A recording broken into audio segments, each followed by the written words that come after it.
আরজি করে পাঠরতা ডাক্তার যে ধর্ষিতা হয়ে খুন হয়েছে তার অপরাধীদের বিচার চাই, অবিলম্বে গ্রেপ্তার করতে হবে।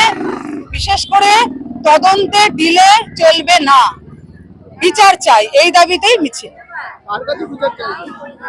প্রথমত আমরা রাজ্য সরকারের কাছে বলেছিলাম, স্বাস্থ্যমন্ত্রী একাধারে পুলিশ মন্ত্রী, একাধারে মুখ্যমন্ত্রী, তার কাছে চেয়েছিলাম। উনি দায় এড়ানোর জন্য সিবিআই এর কাছে দিয়ে দিয়েছেন। বলে আমরা সিবিআই এর কাছে যেটা আজকে স্লোগানে বলবো যে তদন্ত দ্রুততা আনতে হবে, কোনো শ্লথতা আমরা মানছি না।